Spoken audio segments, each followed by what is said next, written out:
I guess today we're going to look at the NFC North. Last time we looked at the AFC North, and I thought, Paul, maybe we should start a bit differently this week. We looked at the odds last week or last time, Mhm. but I don't think we took a full prediction. So maybe we'll start off if you've got it. What your prediction is for this division? It's a very interesting division. Yeah, so this division is, according to Vegas, the closest in terms of the betting.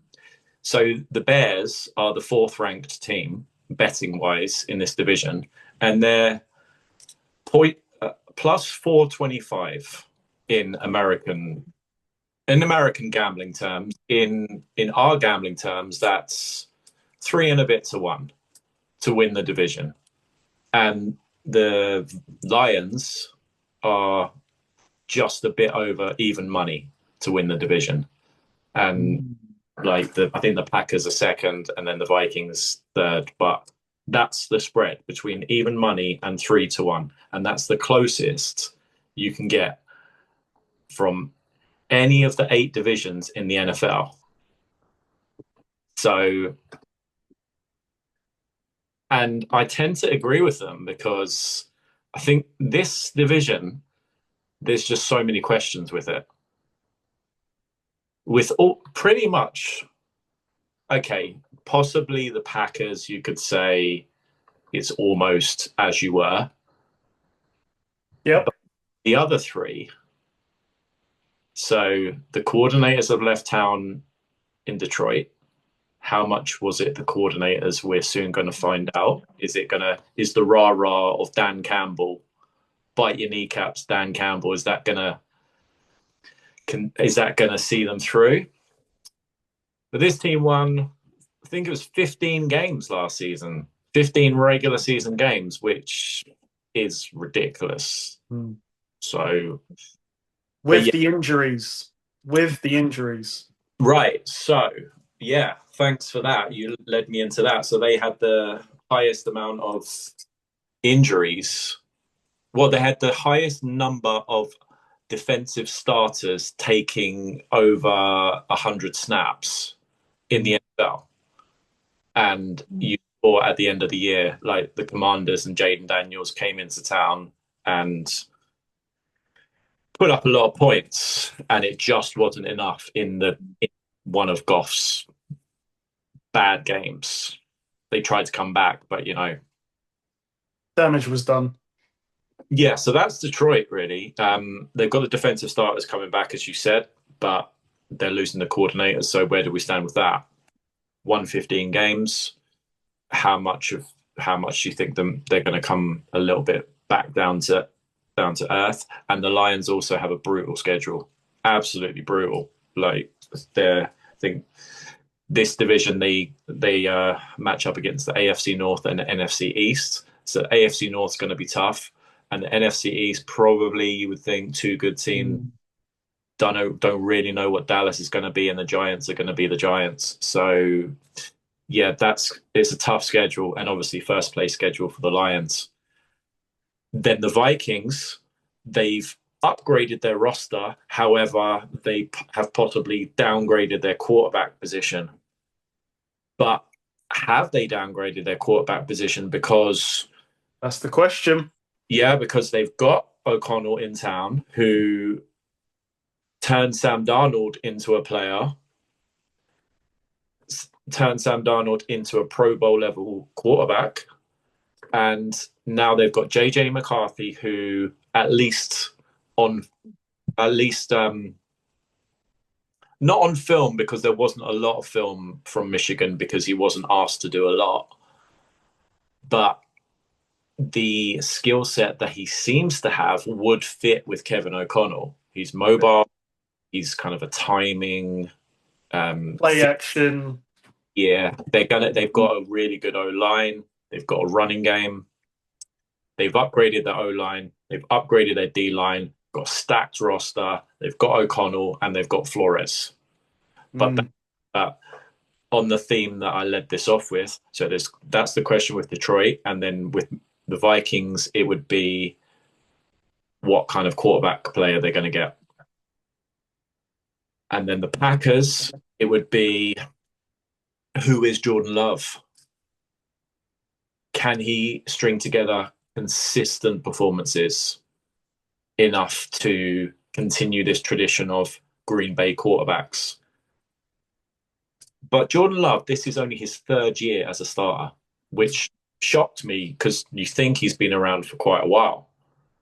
But it's only his third year as a starter. And last year he was banged up. From week one. Like it took a long time to get over that. And it's almost like he rushed himself back and then had setbacks, and it was just a bit, up and down. You could see he was playing hurt. But the Packers, this shocked me when I saw the Packers went 1-5 in this division last year. This roster, I'm. It's one of those rosters where I'm not really sure where they sit in the NFL because they're clearly good, but it's almost like that kind of B+ roster where they're good, but they're not great. Well, there's no star power. There's no superstar that you go, oh, well, they've got him. They've got like a game wrecker on defense, or they've got like a Justin Jefferson on the outside. Right. A lot of, like you said, the B+, like mid players. And that's their whole philosophy is they draft and they develop. They don't go out in free agency and go, yeah, we're going to spend big money. What they do is they go out in free agency and pay big money for a guard. That is not splashy, but could turn out to be very effective. Yep. They're just consistent, the Packers. They're going to be around the 10, 11 wins. But are they, in this division, the way it's set up, like there's an awful lot of stars around them in all three teams, really. When you look at, you said the Lions, I mean, we know their roster. We know their stars on offense in particular. They're getting their major pass rusher back in Aiden Hutchinson. Yeah. Imagine they went basically most of the season without him. And obviously we know with the Vikings, they've got Justin Jefferson. But even when you look at the others, Jordan Addison, Hawkinson, even Aaron Jones when he can stay healthy. Yep. I look at the Packers and I just sort of say, stop Josh Jacobs. And, I think you've got a good chance to win the game if Jacobs doesn't go off. Now, Love could go off, and they've got a lot of fast receivers. But I just feel like they don't really have a plan B because a lot of their receivers feel like they offer the same thing, which is difficult to stop, don't get me wrong. But who's going to be their bailout receiver when they need a play? Maybe it's going to be the new receiver. But I think his name's, is it? Golden. There you go. Because I think they wanted Reed to be that guy, and he was to an extent, but then they kind of embraced the whole, we don't have a number one receiver. Okay, but you need one in those big moments. Yeah. And then going on to the Bears. So the Bears, I feel like, this time of year you get like that familiar feeling of deja vu that, the Cleveland Browns have had an amazing offseason. Look at what the Browns have done. And it's the Bears. And I'm not taking the bait. And I know I'm just not doing it. Like, this is a team that won 5 games last year and were last in the NFL in yards per play with number 1 overall pick at quarterback. Yes, they had a historically bad offensive line. He was sacked 68 times. But this is a first-year head coach, and that's a different job. It's a different job. He's in charge of everything, not just the plays. And he had a very good head coach supporting him in Dan Campbell. Yep. And yeah, I do like what the Bears have done. Upgraded the O-line. Love it. Absolutely love it for your young quarterback. Defense, they've made a couple of little moves, but Grady Jarrett going to really scare you at his age, and the secondary is still not great. I I don't know. thought their defense, though, I thought their defense was all right. Like, we're not saying it's a top five defense, but it's the problem was on offense, I feel. I heard this. I heard the stat just before coming on. The Bears were 30th in yards per play on offense, and they were, I think, 28th, 29th in defense. So the defense was trash as well last year. Okay. Mm. And they've made offensive. So the draft picks as well, they're on offense. Like high draft picks on offense. Yep. Tight ends. They've got the wide receiver. They've gone out in free agency and upgraded the offensive line. Now they've got the play caller. What about the defense? So I think it's a difficult one though, because when your offense is doing nothing, yeah, they probably put the defense under more volume of plays, pressure, just general bad morale. Like, another 3 and out, and we're back on the field. So, but I take your point. I mean, at the end of the day, the stats say what the stats say. I seem to remember though. I feel like they were 4-2. I might be remembering this wrong, but I think they lost. From the Hail Mary the Hail Mary was like a massive turning point where they just went on a massive losing streak. Yes, where the cornerback was. What was that idiot cornerback doing? He was like chirping to the fans and then turned around and realized the play had started.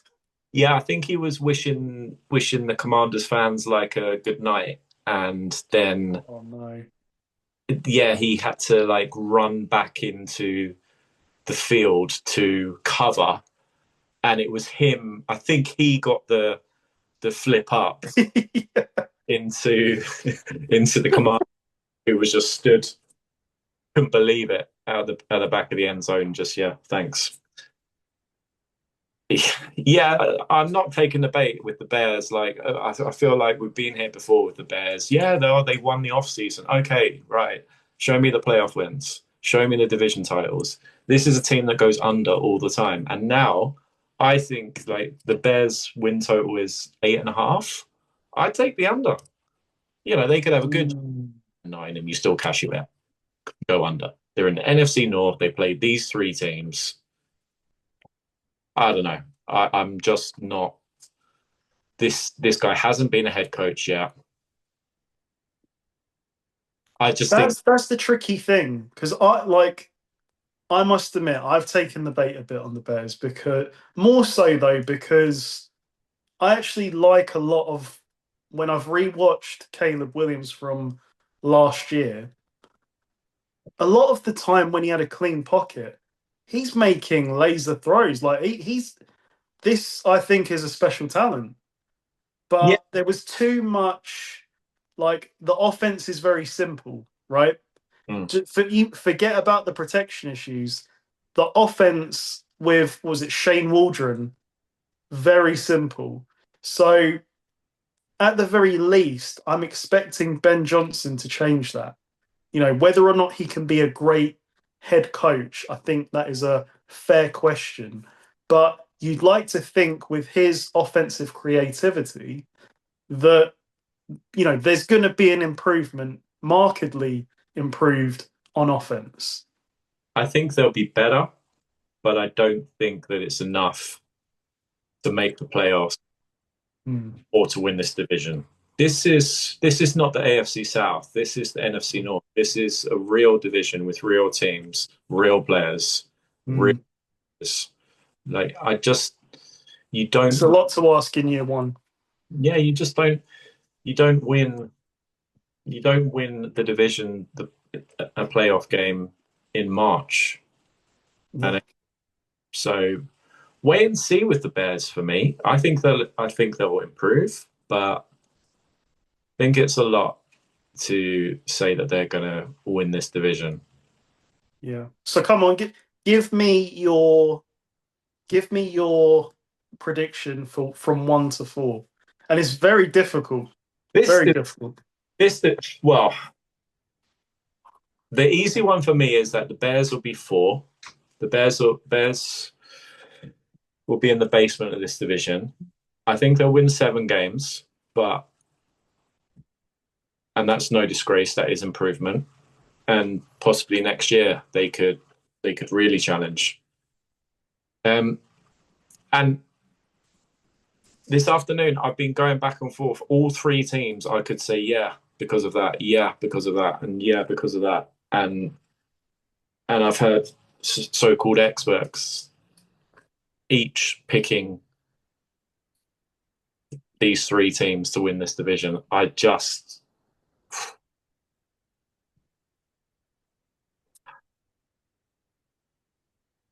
Can you pick a winner? Because like it's going to be hard to pick the order, but is there a team that you feel they're going to win the division? I think that the Packers. I think that the Packers have the best. I think if my angle into this division is that the Packers have the least question marks, Mm. and I expect improvement from Jordan Love. They've got a slightly easier schedule than the Lions and the Vikings. But then when I think about the Packers going from that record to then toppling the Lions at 15 wins. 15 wins is a lot, but then their schedule's tough. That's the thing. You know, it's probably not going to be 15 wins that wins this division this year. The new offensive coordinator for the Lions was an offensive coordinator for the Raiders and the Jets, and they were both ranked in the 20s in offense, and he only lasted a year and he was out of town. He's just come from Denver as the passing game coordinator.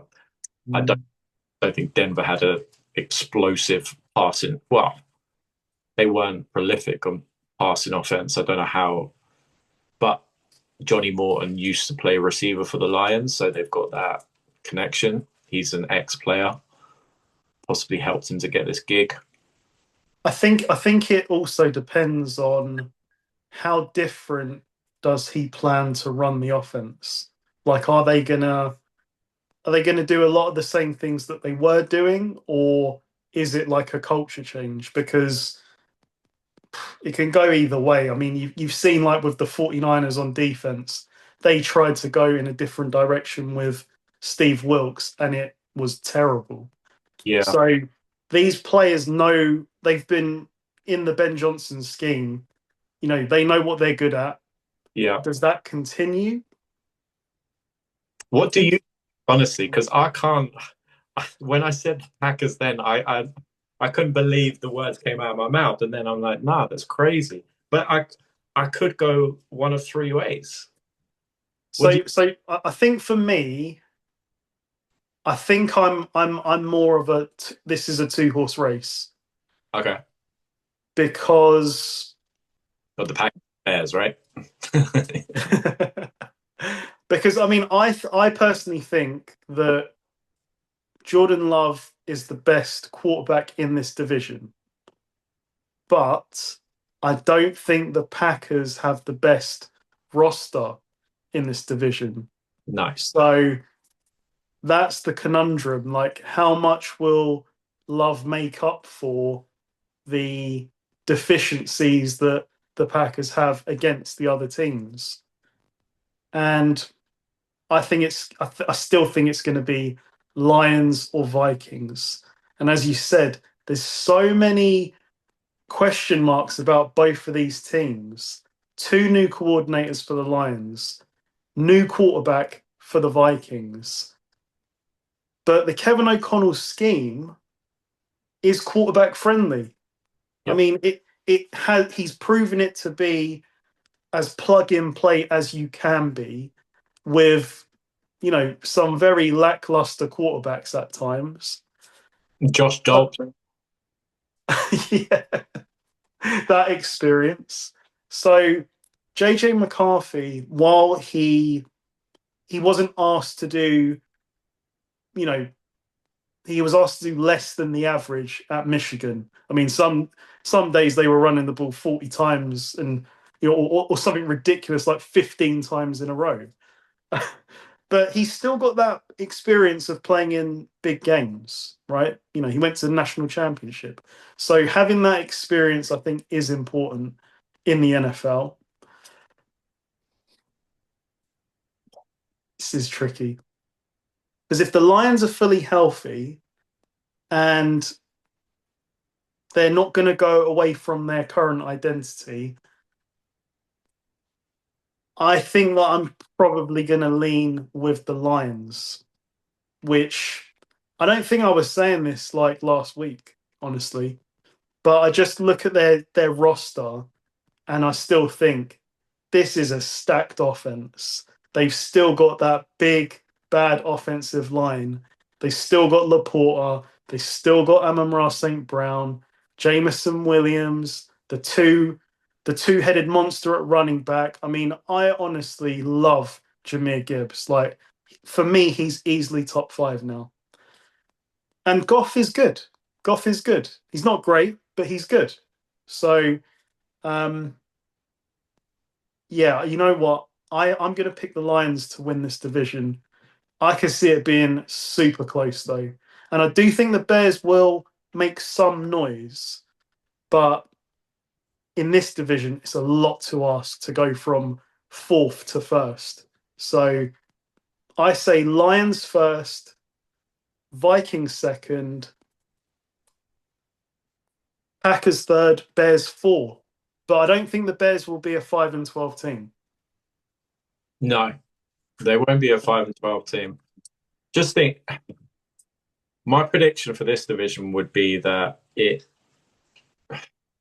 is the same number of playoff teams as last year. So there are 3 playoff teams in this division, and the Bears do not make the playoffs. I don't think there's going to be a 15-2 team. I think they're all going to be around the 10, 11, 12 wins.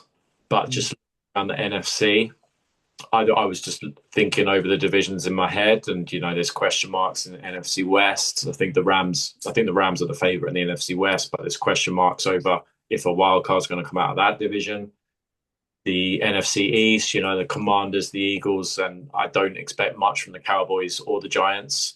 And then NFC South, the Bucks probably will win it, and I think the Panthers will be better, but I don't expect much from the other two. So, yeah, I think there'll be 3 playoff teams again from this division. I think it'll be a mid-division. I think it'll be between 10 and 12 wins.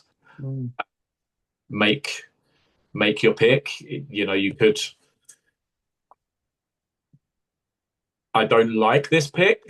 I don't like it. I'll announce it now. I don't like it before I make it, but I'm going to make it because I'm going to own my pick this far out. I'm going to pick the Packers, but I don't like it.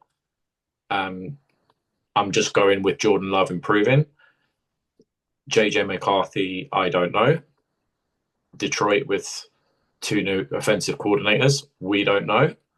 Green Bay, I think they're a B+ roster, as we said. They've potentially they definitely got a fast wide receiver on the outside. Let's see if he can play in the NFL. That could make a difference. And, they could win this division with 11 wins. And I don't expect the thing is with the Packers, I don't expect them to go 1-5 in division again. And 5 games in division, and they lost to the Eagles twice in the regular season and then the playoffs. They got crushed most of the time by the big teams. The Packers. Yep. So they won the games that they should, and then they lost the games that were challenging. I don't think that's going to. I think they might flip flip a couple of those games, and that could be enough because the Packers are well run enough to, go and beat the Giants and beat the Titans and these kind of teams. They'll take the wins when they're there. And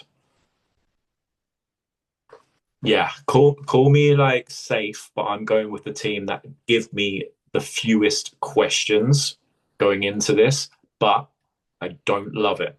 There'll be divisions that we preview later on that I will really like the pick more than this, but you've asked me to make a pick. I'm going to do it. We're in June. I'm picking the Packers. Could look foolish at Thanksgiving, but like I said, you can make a case for 3 of these teams. I mean, I feel the same way about my pick. I don't love it because of the question marks and the fact that this division is probably the most competitive in the NFC. So, well, it is. Yeah, like Vegas has told us, it is. The fourth ranked Chicago Bears are 3 and a bit to 1 to win the division. It's not quite the same as the AFC North with I think the Ravens were 7-10, so odds on to win the division, and then stretch that to the Browns at 30-1. So yeah, tell me the price. Just puts it into context. Tell me the price of the Giants to win the NFC East. Yeah. It's not 3-1. I can guarantee that. So, yeah. I just want to hit on one of the points you said about the Packers and execution. It speaks to the head coach. Matt LaFleur has proven that he can raise a roster. I don't want to come across as disrespectful to this roster because there is talent. But we've said it, there's a lack of superstars on there. So how do you win games with a high degree of efficient execution? And that's what Matt LaFleur is all about. So yeah, I mean, I think it's a fair case. Like they will be right up there. And it could well just come down to these divisional games. I mean, the Lions have owned the Packers a little bit over the last few years, but if that flips this year, that's a big swing. These division games will be massive this year. Yeah, I mean, remember week 1 in Brazil? What a game to start the regular season with the Eagles and the Packers, and that was a shootout. And the Eagles, the Eagles turned into the best team in the NFL, and the Packers ran them close. And that was when Jordan Love, I think, he got hurt in that game, didn't he? He got hurt at the end of that game, yeah. Right, so that was, almost the Packers season. That was the Packers season, greatly affected by that trip to Brazil and the dodgy turf field. But, the NFL continue to make their international dollars, so. Yep. Packers defense, what's your thoughts on this? Because, I think my perception last year was a bit out of date from the days of you can literally, like a hot knife through butter, run against this team.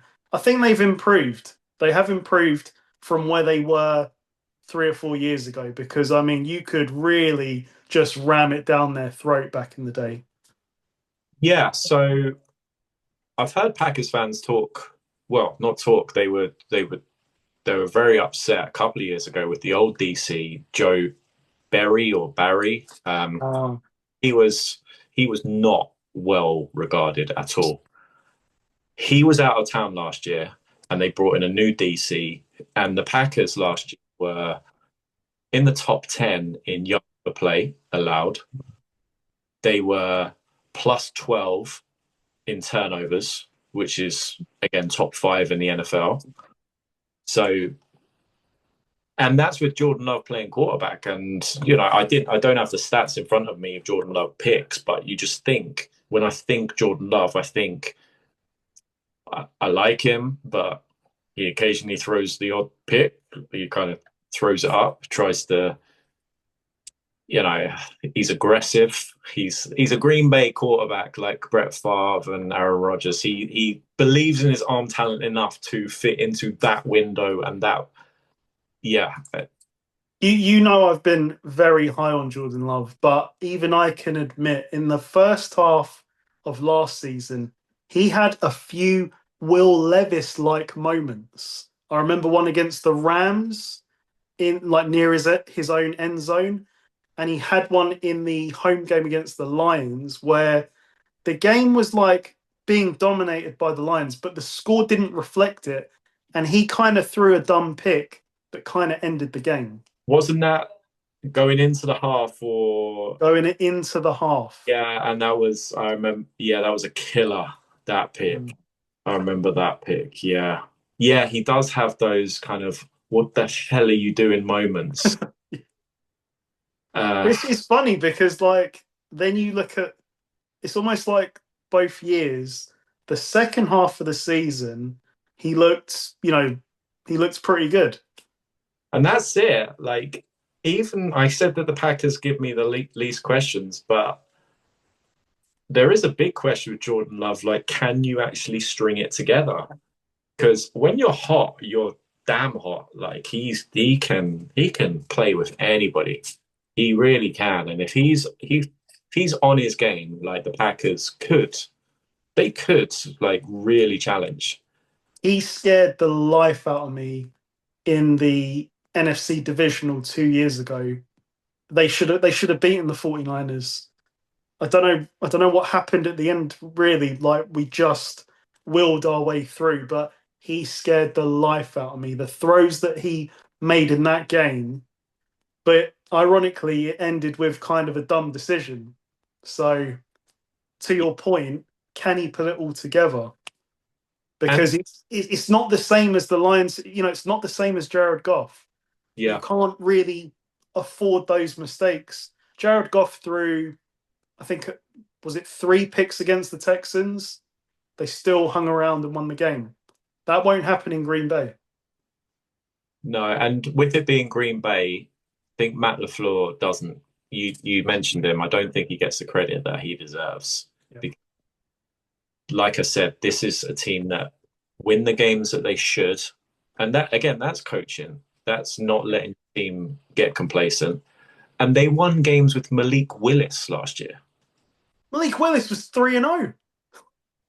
Right, Malik Willis is now potentially going to get. There was talk of him getting a starting job somewhere because of, well, High maybe, execution, high efficiency with the Packers. yeah. I I like Green Bay. I just, yeah, they just seem a frustrating team, probably because there's no of the ownership model and they can't really, or they don't. It's against their philosophy to really be aggressive.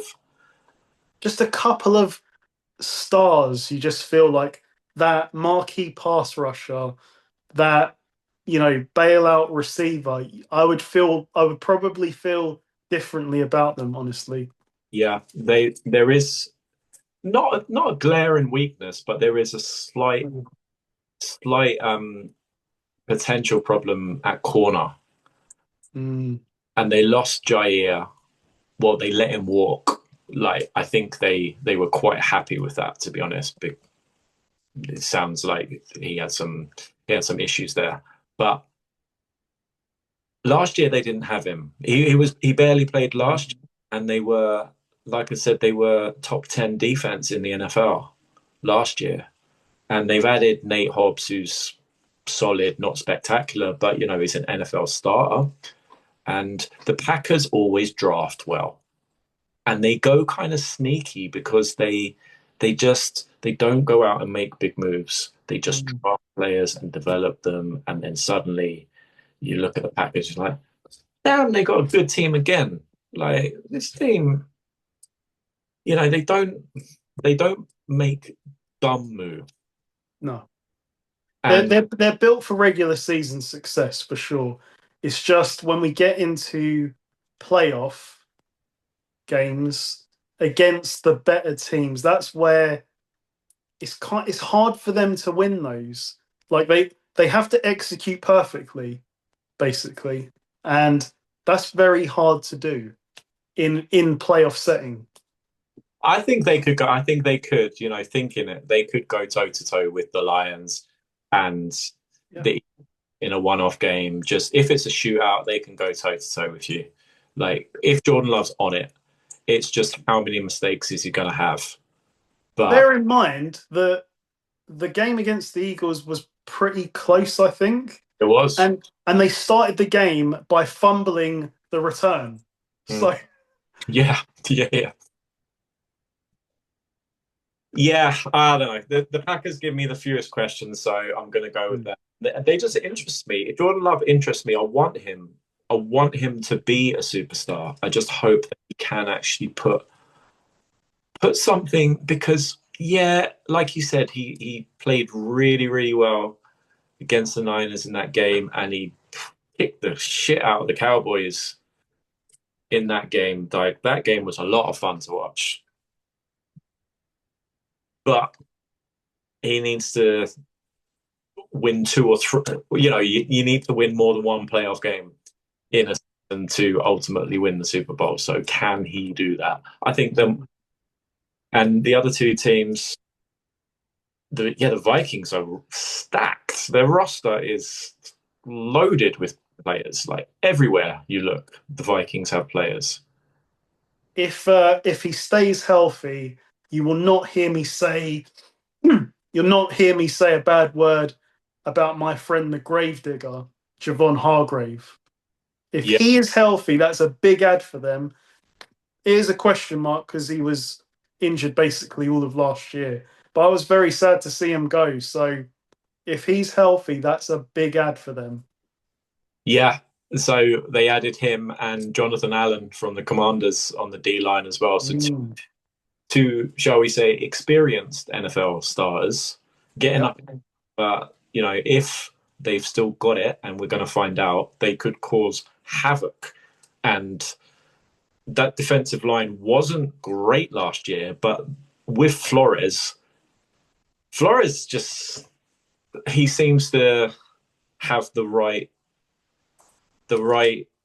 game plan for the team that he is playing. You pick the Packers, I pick the Lions, and suddenly my sinking feeling is, are we sleeping on the Vikings?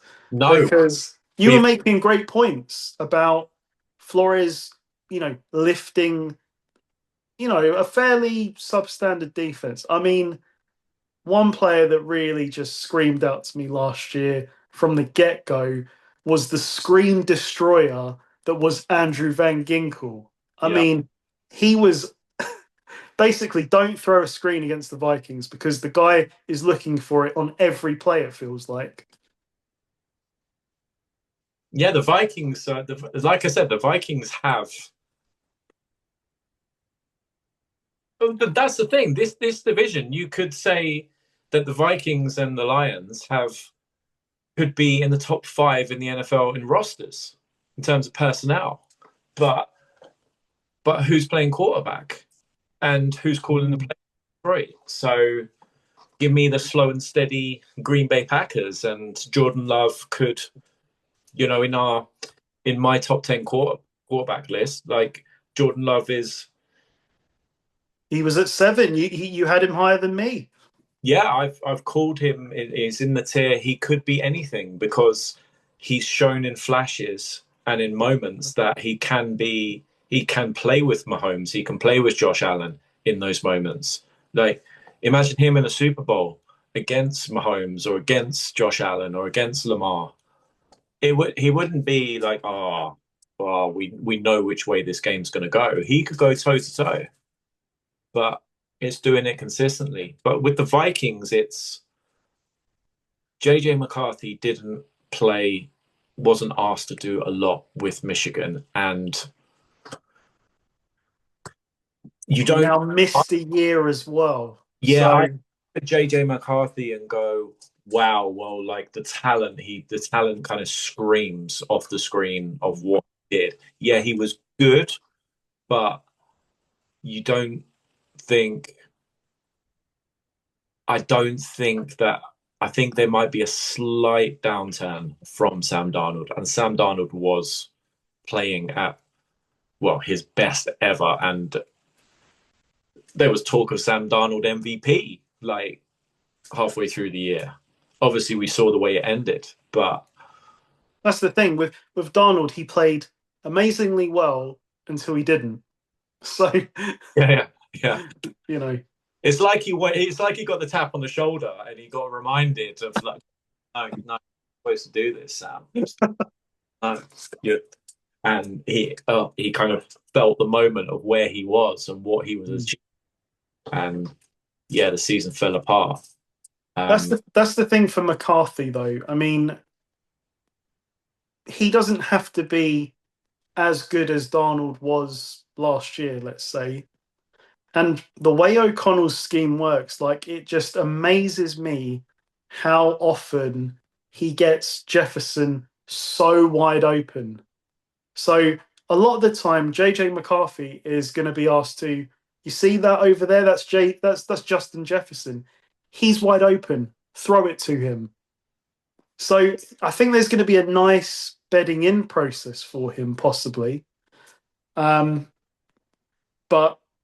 that's the thing. It is an unknown commodity. We don't know what he can be because, one, he hasn't played in a year, and two, before that, he had a fairly reduced role. Yeah, but the scheme fits. Play action scheme.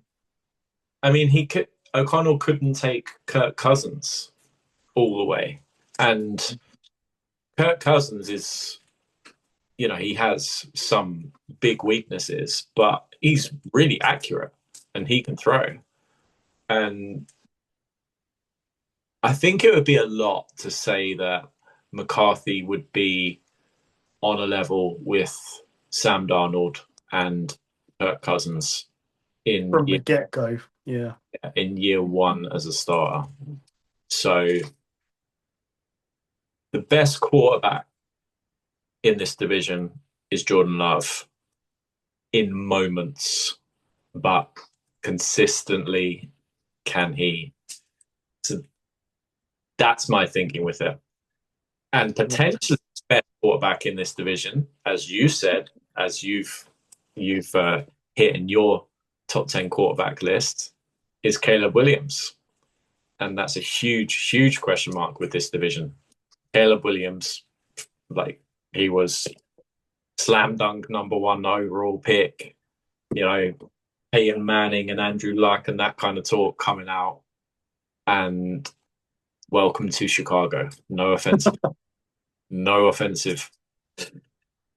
Well, some talent. They have talent, That's what I said about the Bears deja vu. I think I've seen this movie before with Chicago Bears. Yeah. Oh, yeah. They've got all this talent on offense.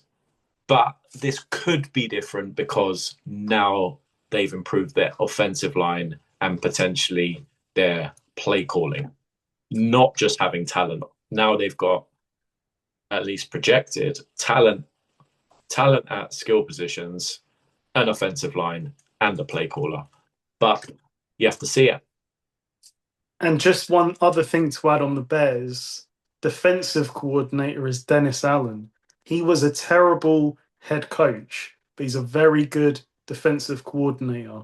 So it's almost like he will. I imagine. I know that Ben Johnson will be fully involved, but I think he'll have comfort that Dennis Allen's got that side of the ball. Yeah, he was a DC in New Orleans for a long time, and very good DC in New Orleans.